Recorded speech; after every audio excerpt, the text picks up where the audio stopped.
देशातील न्यायव्यवस्थेमध्ये प्रलंबित खटल्यांचा प्रश्न गंभीर बनत असताना सर्वोच्च न्यायालयाने जामीन अर्जांच्या सुनावणीबाबत मोठा आणि महत्त्वपूर्ण निर्णय दिला आहे.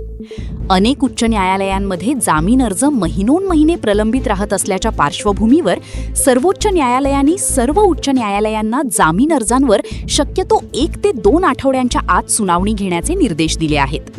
या निर्णयामुळे न्यायालयीन प्रक्रियेत होणारा विलंब कमी होण्याची आणि कच्च्या कैद्यांना दिलासा मिळण्याची शक्यता व्यक्त केली जात आहे. सध्या देशातील विविध न्यायालयांमध्ये कोट्यावधी खटले प्रलंबित आहेत. अनेक आरोपींना कनिष्ठ न्यायालयांकडून जामीन नाकारल्यानंतर उच्च न्यायालयात धाव घ्यावी लागते. मात्र तिथेही सुनावणीला उशीर होत असल्याने काही आरोपींना केवळ जामीन अर्जाच्या प्रतीक्षेत 2 ते 3 वर्षे तुरुंगात राहावे लागत असल्याची गंभीर बाब सर्वोच्च न्यायालयाच्या निदर्शनास आली होती. याच पार्श्वभूमीवर न्यायालयानेही कठोर भूमिका घेत न्यायप्रक्रियेला गती देण्याचा प्रयत्न केला आहे. सर्वोच्च न्यायालयाच्या निर्देशांनुसार जामीन अर्ज दाखल झाल्यानंतर तो शक्यतो 2 आठवड्यांच्या आत सुनावणीसाठी न्यायालयासमोर आणणे आवश्यक राहणार आहे. तसेच पहिल्याच सुनावणीवेळी संबंधित प्रकरणाचा केस स्टेटस रिपोर्ट सरकारी वकिलांनी सादर करणे बंधनकारक करण्यात आले आहे.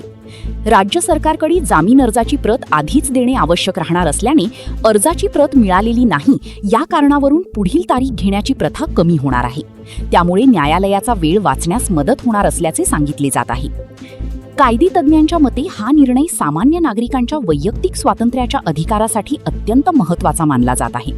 भारतीय संविधानानुसार गुन्हा सिद्ध होईपर्यंत प्रत्येक व्यक्ती निर्दोष मानली जाते. त्यामुळे जामीन हा मूलभूत कायदेशीर अधिकार असल्याचे वारंवार अधोरेखित करण्यात आले आहे.